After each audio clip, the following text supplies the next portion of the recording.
네, 여러분 반갑습니다. 오늘도 루이스 벌코프의 조직신학 공부 함께 참여해주신 여러분 축복합니다. 함께 주기도문으로 기도하시고 오늘 공부를 시작하도록 하겠습니다. 하늘에 계신 우리 아버지여, 이름이 거룩히 여김을 받으시오며 나라의 임하옵시며 뜻이 하늘에서 이룬 것 같이 땅에서도 이루어지이다.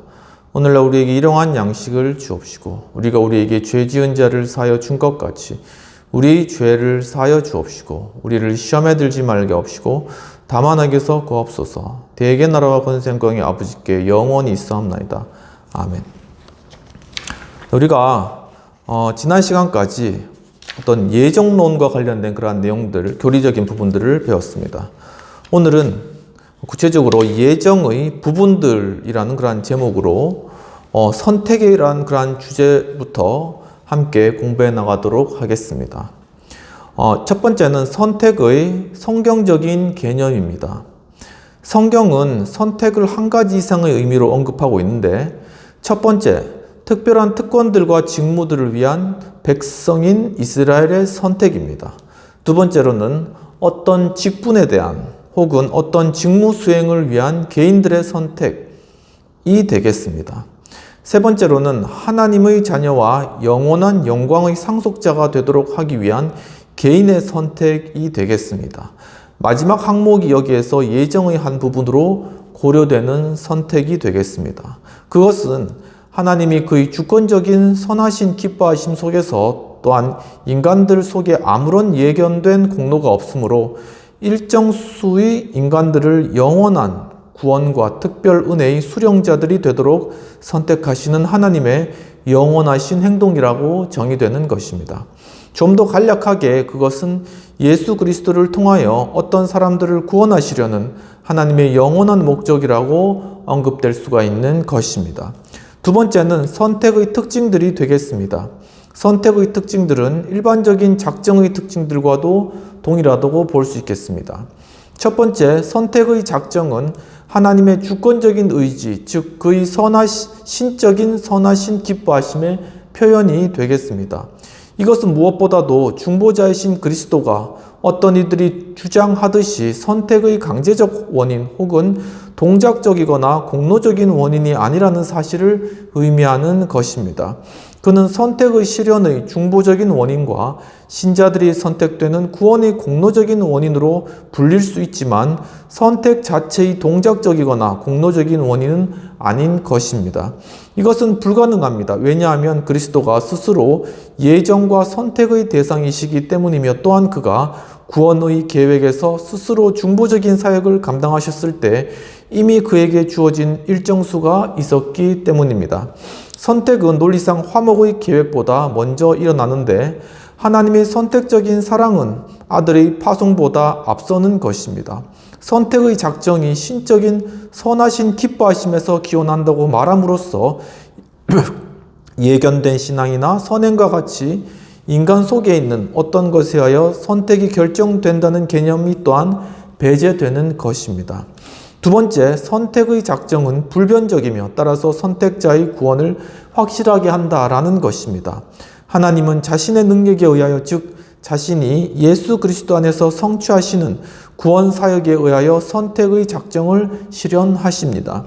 어떤 개인들이 끝까지 믿고 견인하는 것이 하나님의 목적인데 그는 그리스도의 객관적인 사역과 성령의 주관적인 활동에 의하여 이러한 결과를 보증하시는 것입니다. 하나님의 견고한 터는 섰으니 인침이 있어 일렀을 때 주께서 자기 백성을 아신다. 또한 그 자체로 모든 신자들에 대한 풍성한 위로의 근원이시다라는 것입니다. 그들이 최종적인 구원은 그들의 불확실한 순종에 의존하지 않으며 하나님의 불변하신 목적 속에서 보증을 받고 있는 것입니다. 세 번째, 선택의 작정은 영원하며 즉 영원으로부터 있다라는 것입니다.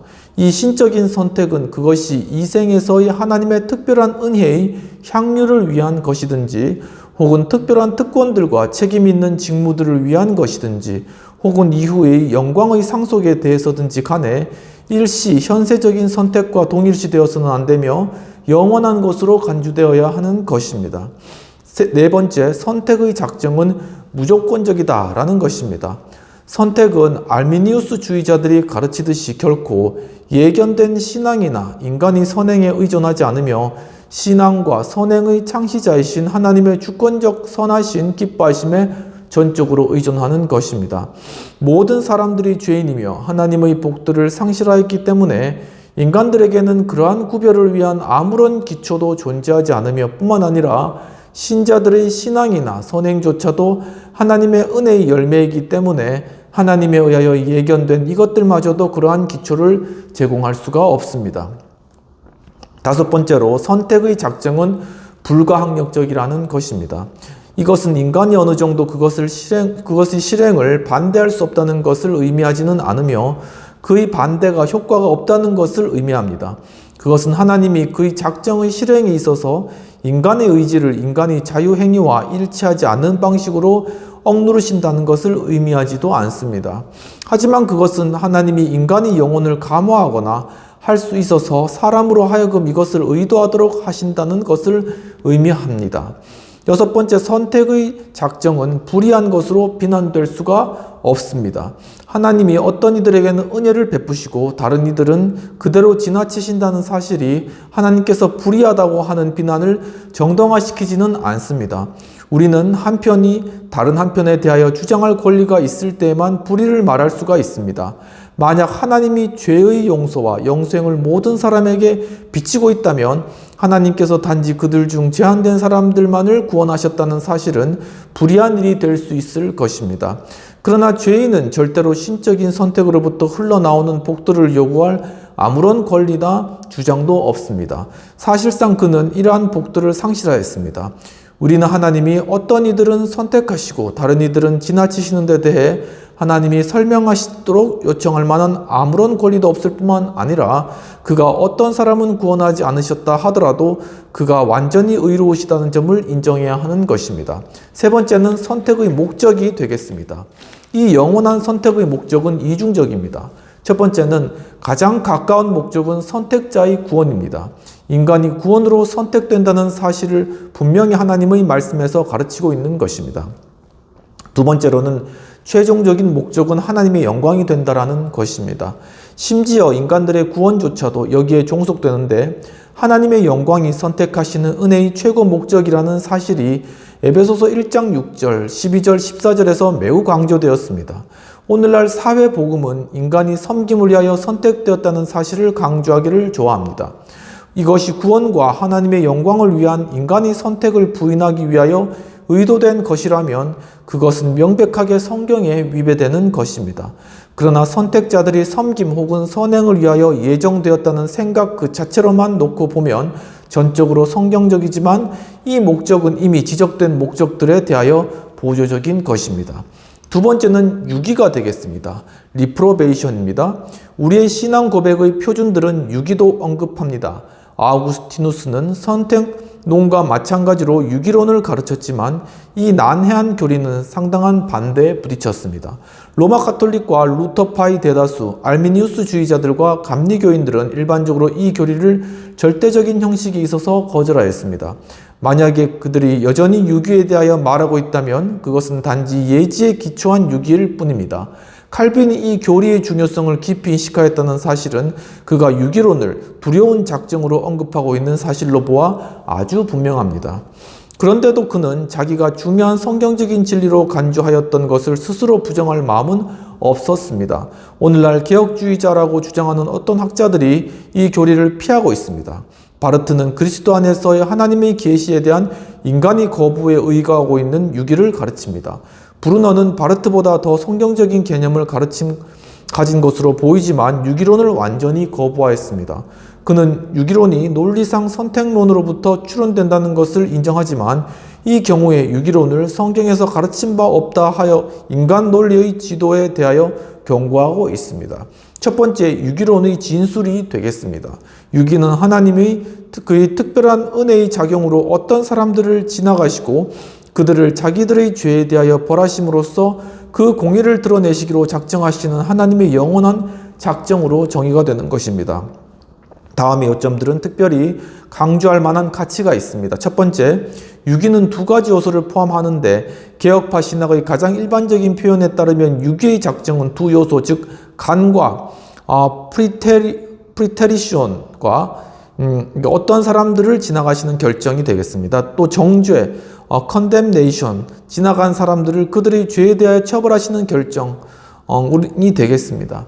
이는 이중적인 목적을 구체화합니다. 첫 번째로는 A. 중생시키며 구원하는 은혜를 베푸심에 있어서 어떤 이들을 지나가시는 것과 B. 그들을 자기들의 죄에 대하여 치욕과 하나님의 분노에 해당하게 하는 것입니다.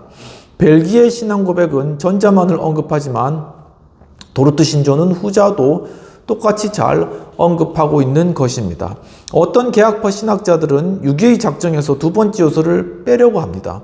댐리는 악인의 정죄를 그들이 간과히 예견되고 의도된 결과로 간주하기를 더 선호하며 이렇게 함으로써 유기에서 그 적극적인 성격을 없애버렸습니다. 딕은 정죄하려는 작정은 유기의 작정의 일부가 아닌 하나의 독립된 작정으로 간주되어야 한다는 견해를 가지고 있습니다. 그러나 유기의 작정으로부터 두 번째 요소를 배제하거나 그것을 다른 작정으로 간주하는 것은 타당성이 없는 것으로 보여집니다. 유기의 적극적 측면이 성경에서 선택의 반대로 명백히 가르치고 있기 때문에 그것을 순전히 소극적인 어떤 것으로 간주할 수가 없는 것입니다. 하지만 유기의 작정의 두 요소 사이의 몇 가지 구분점들에 주목해야 하는데 A. 간과는 하나님의 주권적인 행동, 즉 인간의 과실이 고려되지 않는 바 하나님의 단순한 선하신 기뻐하심의 행동인 반면 성고는 죄를 벌하시는 법적인 행동입니다.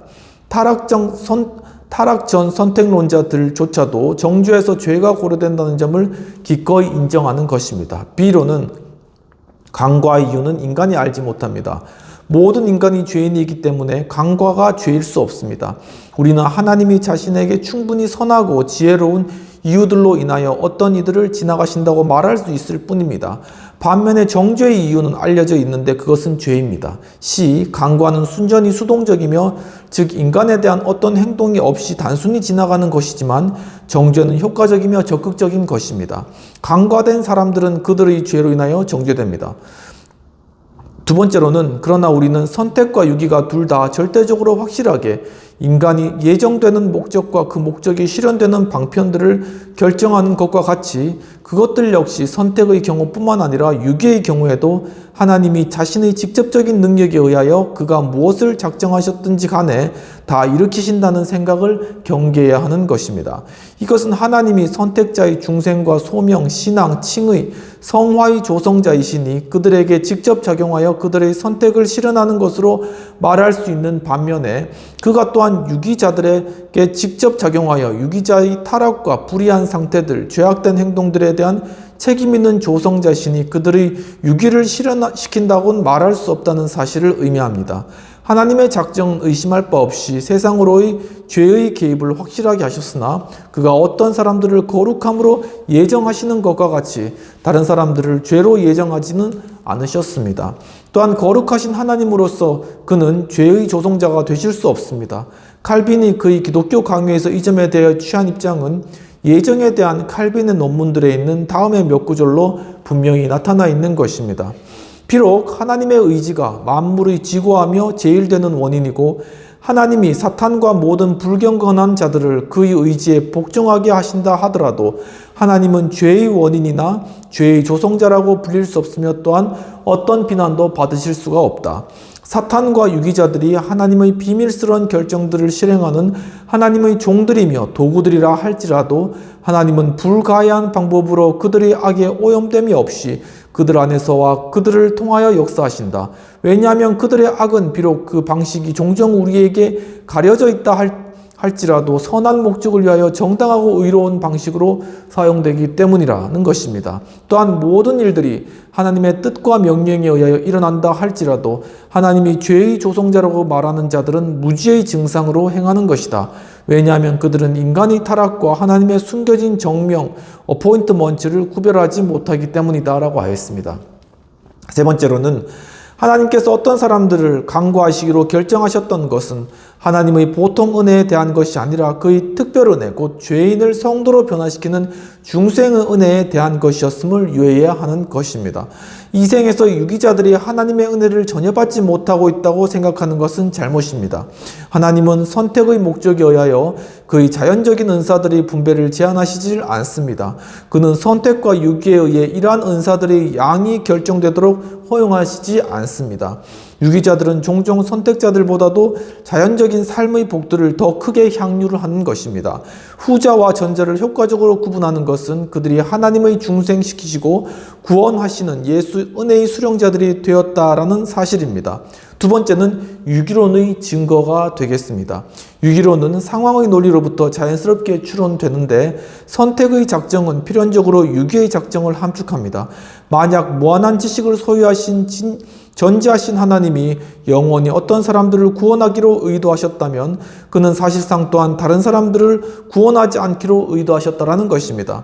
만약 하나님이 어떤 이들을 선택하셨다면 그는 바로 그 사실에 의하여 다른 사람들을 거절하셨습니다. 브루노는 성경이 거절로의 신적 예정을 한마디도 가르치지 않았다 하여 이러한 논의에 대해 경고하였습니다. 그러나 우리에게 성경은 문제의 논리를 반박하지 않고 정당화하는 것으로 보입니다. 성경은 주로 구원의 계시이기 때문에 그것은 자연히 선택만큼 유기에 대해서 말하지 않습니다. 하지만 성경이 말하고 있는 바는 매우 충분하다고 할 것입니다. 이로써 타락 전 선택설과 타락 후 선택설로 이렇게 나누어지는 부분들을 살펴보도록 하겠습니다. 예정론은 항상 같은 형식으로 제시되지 않는데 특별히 종교개혁 시대 이후로 알미니우스주의와의 논쟁 기간 중에 타락 후 선택설과 타락 전 선택설로 명명되었던 두 가지 다른 예정 개념이 나타나게 되었습니다. 이미 존재하고 있었던 차이점들은 그 당시의 신학적인 논쟁들의 결과로 인해 좀 더 강하게 규정되고 강하게 강조되었습니다. 데이크 박사에 따르면 고려되는 두 가지 견해들은 그들의 원래 형태에 있어서 단순히 인간의 타락도 역시 신적인 작정 속에 포함되어 있었는지에 관한 문제에 관련된 차이점이었습니다. 인간의 타락을 가져왔던 인간의 첫 범죄가 예정되어 있었는가? 그렇지 않으면 이것은 단순히 신적 예지의 대상이었는가라는 것입니다. 그들의 원래 형식에 있어서 타락 전 선택설은 전자를 주장하였고 타락 후 선택설은 후자를 주장하였습니다. 이러한 의미에서 본다면 칼빈은 분명히 타락 전 선택론자였다는 것입니다. 두 설의 차이점에 대한 후대의 발전은 제네바의 칼빈의 계승자였던 베자에게서 시작되었습니다. 그 발전 속에서 원래의 논쟁은 차츰 뒤로 물러나고 다른 차이점들이 부각되었는데 그것들 중에 어떤 것은 단순한 강조의 차이점들로 밝혀졌습니다. 리벳, 웰레우스, 마스트리히트, 루트레틴, 마르크, 드무어와 같은 후대의 타락 후 선택론자들은 모두 인간의 타락이 작정 속에 포함되어 있었다는 사실에 동의하며 베자와 고마루스, 피터 마터, 잔키우스, 우르시누스, 퍼킨스, 트위서, 트리글란드, 부티우스, 브르만누스, 비치우스, 컴리와 같은 후대의 타락전 선택론자들 가운데 적어도 어떤 이들은 유기의 작정에서 하나님이 어떤 모양으로든지 죄를 고려하셨다는 사실에 기꺼이 동의하는 것입니다. 이제 좀 더 발전된 형식의 타락전 선택설과 타락 후 선택설에 관하여서 살펴보도록 하겠습니다. 첫 번째, 정확한 논쟁점입니다. 둘 사이의 정확한 논쟁점은 바르게 파악하는 것이 반드시 필요한 것입니다. 첫 번째, 소극적으로는 그 차이점이 다음에서 발견되지 않는다라는 것입니다. 첫 번째, 신적인 작정들의 시간적인 순서에 관한 상이한 견해들에 대해서입니다. 하나님의 작정이 하나이며 그 전 부분에서 똑같이 영원하시기 때문에 어떤 시간적인 연속성의 원인을 작정이 포함하는 다양한 요소들로 돌리는 것은 불가능하다라는 사실이 널리 인정되었습니다. 두 번째, 인간이 타락이 작정되었는지 아니면 단순히 신적 예지의 대상인지에 관한 어떤 본질적인 차이와 관련되어서 데이크 박사가 말하듯이 이것은 원래의 차이점일 수 있으나 타락이 작정되지 않고 하나님에 의하여 예지되었다고 주장하는 사람들은 이제 개혁파 신학 노선보다는 알미니우스주의자의 노선을 따르고 있다고 할 것입니다. 타락 전 선택설과 타락 후 선택설은 둘 다 타락이 신적 작정에 포함되어 있으며 간과가 하나님의 주권적인 행동이라는 사실을 인정하는 것입니다. 세 번째로는 죄에 관련된 작정이 허용적인가의 문제에 관한 어떤 본질적인 차이에서와 관련된 것입니다. 수식하는 형용사에 대해 약간의 강조점이 다른데 타락 전 선택론자들은 거의 예외 없이 죄에 관한 작정이 허용적이라는 사실을 기꺼이 인정하지만 그것이 죄가 세상에 들어온 것을 확실하게 한다는 사실을 재빨리 덧붙입니다. 또한 타락 후 선택론자들은 거의 예외 없이 죄가 하나님의 작정에 포함되어 있음을 인정하나 작정이 죄에 관계되는 한 그것이 적극적이기보다는 허용적이라는 사실을 서둘러 덧붙입니다. 전자는 가끔 죄에 관한 작정에서의 적극적 요소를 지나치게 강조함으로써 그들이 하나님을 죄의 조성자로 만들었다는 비난을 자초하게 됩니다. 후자는 때때로 작정의 허용적인 성격을 지나치게 강조함으로써 작정을 단순한 허용으로 축소하여 스스로 알미니우스주의자라는 비난을 자초합니다. 하지만 대체로 타락 전 선택론자들은 하나님을 죄의 조성자로 만드는 모든 작정에 관한 해석을 강하게 거절하며 타락 후 선택론자들은 죄에 관련된 하나님의 허용적인 작정이 죄를 분명히 미래적으로 만들고 있음을 분명하고 주의 깊게 지적하는 것입니다. 네 번째로는 유괴의 작정이 죄를 고려하는가의 문제에 관한 어떤 본질적인 차이와 관련된 것입니다. 때때로 하나님은 사람들의 죄를 고려하지 않고 단순히 그의 주권적인 의지의 행동으로 그들을 영원한 파멸로 운명 지으신 것처럼 묘사되며 마치 폭군과 같이 하나님이 순전히 자기의 영광스러운 덕성들을 나타내기 위해서 그 이성적인 피조물들 가운데 많은 수를 파멸시키시기로 작정하신 것으로 묘사됩니다. 하지만 타락 전 선택론자들은 폭군적인 하나님의 개념을 혐오하며 적어도 그들 중 어떤 이들은 간과가 하나님의 주권적인 의지 행동이긴 하나 유교의 2차적인 요소 즉 정죄는 공의의 행동이며 분명히 죄를 고려하고 있다는 사실을 명백히 주장합니다. 이는 논리적으로 창조와 타락을 허용하는 작정보다 간과가 선행하고 정죄는 이에 뒤따르는 전제에서 출발합니다. 이러한 입장의 논리는 의무시될 수 있지만 그 사실은 적어도 그것을 주장하는 타락 전 선택론자들이 하나님이 유괴의 작정에서 죄를 고려하고 있다는 것을 가르치고 있음을 보여줍니다. 두 번째로는 적극적으로는 차이가 다음에 관한 것이라는 것입니다. 첫 번째, 예정의 범위. 타락 전 선택론자들은 예정의 작정 속에 창조하고 타락을 허용하는 작정을 포함시키지만 타락 후 선택론자들은 그것을 하나님의 일반적인 작정에 속한 것으로 보며 예정의 특별한 작정에서 제외시킵니다.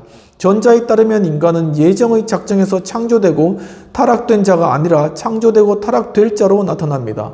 그러나 후자에 따르면 그는 예정의 작정에서 이미 창조되고 타락된 자로 나타나게 되는 것입니다. 두 번째, 작정들이 논리적인 순서와 관련된 것입니다. 문제는 창조하고 타락을 허용하는 작정들이 구속의 작정에 대한 수단들인가에 관한 것입니다.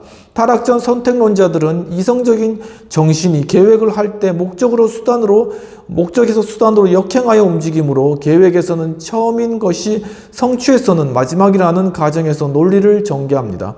이렇게 해서 그들은 다음의 순서를 결정하는데 A. 어떤 이성적인 피조물들의 구원과 하나님의 마음속에 단지 가능성으로서만 존재하는 여타의 이성적 피조물들의 멸망에서 자신을 영화롭게 하려는 하나님의 작정, 특히 그의 은혜와 공의를 찬미하게 하려는 하나님의 작정입니다. B. 이렇게 해서 선택되고 유기된 사람들을 창조하려는 작정이 되겠습니다. C. 그들의 타락을 허용하려는 작정. D. 선택자를 의롭다 하고 비선택자를 정죄하려는 작정이 되겠습니다. 반면에 타락 후 선택론자들은 좀 더 역사적인 순서를 제안합니다. A로서 인간을 거룩하고 복되게 창조하려는 작정이 되겠습니다. B. 인간의 자기 의지, 자기 결정에 의하여 인간의 타락을 허용하려는 작정이 되겠습니다. C. 이 범죄한 무리로부터 일정 수를 구원하려는 작정이 되겠습니다. D. 나머지를 그들의 죄에 대한 그들의 결정에 내버려 두며 그들을 그들의 죄에 해당하는 공의로운 형벌에 처하시려는 작정이 되겠습니다. 세 번째, 예정의 인격적 요소를 창조하고 죄를 허용하려는 작정들에게까지 확대되는 것입니다. 타락전 선택론자들에 따르면 하나님은 창조하고 죄를 허용하려는 작정에서조차도 선택자들을 개인적으로 주목하시기 때문에 그들에게는 하나님의 사랑받는 자들로서 그와의 특별한 관계를 떠나 있는 순간이 한순간도 없습니다. 반면 타락 후 선택론자들은 이러한 인격적인 요소가 창조하고 타락을 허용하려는 작정 이후에야 작정에서 나타난다고 주장합니다. 이러한 작정들 자체에서 선택자들은 전체 인간들 속에 포함되어 있을 뿐 하나님의 사랑의 특별한 대상자들로서는 나타나지 않습니다. 두 번째로는 타락전 선택설의 입장입니다. 첫 번째, 지지하는 논증들을 살펴보도록 하겠습니다. 이것은 하나님의 절대적 주권, 좀 더 특별하게는 죄에 관계된 하나님의 주권성을 강조하는 성경의 모든 구절들에 호소합니다. 특별히 토기장의 비유에 강조점이 주어지는데 이것은 이 구절들 가운데서 한 군데 이상에서 나타납니다. 이 비유는 하나님의 일반적인 주권성을 강조할 뿐만 아니라 좀 더 특별히 창조 시의 질그릇들의 성질을 결정하시는 그의 주권성을 강조하고 있습니다. 이것은 로마서 9장에서 바울이 창조 이전의 입장, 즉 A 토기장의 일이 종종 성경에서 창조의 비유로 사용되고 있는 사실에 의하여 또한 B 토기장이가 어떤 용도에 필요한 각 질그릇을 결정하고 그것들에 맞는 성격을 부여하는데 이로 인해 질그릇이 물을 권리가 전혀 없지만 왜 당신이 저를 이렇게 만드셨습니까? 라고 묻게 된다는 사실에 의하여 지지받는 사상에 근거하여 말하는 것을 의미하는 것입니다. 두 번째로는 성경의 어떤 구절들이 자연이나 창조의 일반적인 사역이 잘 정돈되어서 구속사역의 예정들을 이미 포함하고 있다는 사실을 암시하고 있음을 주목해야 하는 것입니다. 예수님은 종종 영적인 일들의 설명을 위한 예시들을 자연으로부터 이끌어내셨는데 우리는 마태복음 13장 35절에서 이것이 선지자들이 말한 바 내가 창세로부터 감추인 것들을 드러내리라 고 한 예언의 성취였음을 알 수 있는 것입니다. 이 말씀은 그것들이 자연 속에 감추어져 있었으나 예수님의 비유적인 가르침 속에서 밝혀졌다는 것을 의미하기 위해 인용되었습니다. 에베소서 3장 9절도 또한 세상의 창조에서 하나님의 계획이 신약에서 구속사역으로 나타날 그의 지혜의 나타남으로 지향되었다는 개념의 표현으로 간주됩니다. 하지만 이러한 구절에 의존하는 것은 적어도 매우 의심스러운 것으로 보여집니다. 세 번째로는 타락전 선택론자들에 의하여 용인되는 작정의 순서는 둘 중에서 더욱 이상적이고 논리적이며 통일된 것으로 간주되는 것입니다. 그것은 궁극적인 목적과 중간적인 방편들 사이에 존재하는 합리적인 순서를 명확하게 보여줍니다. 따라서 타락전 선택론자들은 타락 후 선택론자들이 할 수 없는 답변, 즉 왜 하나님이 세상을 창조하시고 타락을 허용하시도록 작정하셨는가의 문제에 대하여 구체적인 답변을 할 수가 있습니다. 그들은 하나님의 주권을 충분히 공정하게 다루고 하나님을 인간의 안목에서 정당화하려는 모든 헛된 시도들을 삼갔던 반면 타락 후 선택론자들은 주저하면서도 하나님의 행동의 공정함을 입증하려고 시도했으나 궁극적으로는 타락전 선택론자들과 같은 결론, 즉 최종적으로 볼 때 타락을 허용하려는 작정은 단지 하나님의 주권적인 선하신 기뻐하심에서만 설명된다는 결론에 이르지 않을 수가 없는 것입니다. 네 번째로는 천사들의 예정에 관한 유추는 타락전 선택설의 입장을 지지하는 것으로 보이는데 이는 그것이 타락전 선택설로만 인식될 수 있기 때문입니다. 하나님은 자신에게 충분하신 이유들로 인하여 어떤 천사들에게는 견인의 은혜를 허용하시고 다른 천사들에게는 이것을 거두시기로 작정하셨으며 또한 이것을 의롭게 영광의 상태에서 전자의 확정과 후자의 영원한 멸망과 연결하시기로 작정하셨습니다. 따라서 이것은 천사들의 타락에 관한 작정이 그들의 예정의 한 부분을 형성하고 있음을 의미합니다. 또한 그 예정을 달리 생각하는 것은 불가능한 것으로 보입니다. 오늘 이까지 타락전 선택설의 입장을 살펴보고 이것과 관련된 반대의 논증들을 살펴보도록 하겠습니다. 함께 기도하고 오늘 공부 마치도록 하겠습니다. 하나님 아버지, 오늘 또한 선택설과 같은 그러한 교리들을 거기에 대한 긍정하는 것들, 또한 타락 전 선택설, 타락 후 선택설과 같은 그러한 다양한 그러한 입장들에 관해서 살펴볼 수 있도록 인도해 주신 은혜를 감사합니다. 주여, 참으로 또한 유기에 관한 그러한 내용들도 공부할 수 있도록 인도해 주신 은혜를 감사합니다. 주여, 참으로 우리가 우리를 주님 자녀 삼으신 그러한 선택의 그러한 주님의 교리가, 그러면 주님의 계획하심이 얼마나 크고 놀라운지 이해할 수 없지만 주여, 참으로 이 모든 것이 하나님 그러한 주권 가운데 이루어진 것을 믿고 감사드리옵나이다. 반면에 또한 하나님의 유기 그러한 작정 역시도 참으로 정말 주님께서 작정하셨다는 그런 사실을 오늘 새롭게 알 수 있도록 인도해 주시는 감사하고, 참 이 모든 것들 가운데 온전히 하나님의 그 영원하시고 우리가 알 수 없는 그러한 영역에까지 주님께서 미치시는 주님의 놀라우신 그 은혜와 사랑을 제가 깊이 알고, 주님의 그 깊으신 사랑 가운데 온전하게 저희들 삶 가운데 오직 은혜와 오직 감사와 오직 주님을 의지하고 주님을 찬양하는 그러한 삶만을 살아갈 수 있도록 주님 축복하시고 아버지 함께해 주시옵소서. 이 시간 제 앞에 온전히 올려드리고 감사하며 이 모든 말씀 우리 주 예수님 이름으로 기도하옵나이다. 아멘. 네, 오늘도 이렇게 함께 조직신학 함께 공부할 수 있도록 참여해 주신 여러분 감사드립니다. 또 이렇게 선택설과 관련된 다양한 그런 이론들이 있는데요. 그런 것들 좀 공부하면서 좀 이렇게 깊이 또 성경의 어떤 입장들을 이해할 수 있게 되는 것 같습니다. 계속적으로 공부에 좀 참여해 주시면서 이 칼빈의 중요한 그런 교리, 특히나 선택과 관련된 것, 유기와 관련된 것, 이런 부분들을 잘 공부하면 또 하나님의 그러한 성경을 통한 우리의 계획하심에 대해서 또 깊이 깨달을 수 있으리라 생각됩니다. 오늘도 참석해 주셔서 감사드립니다. 한 주간도 평안하십시오. 감사합니다.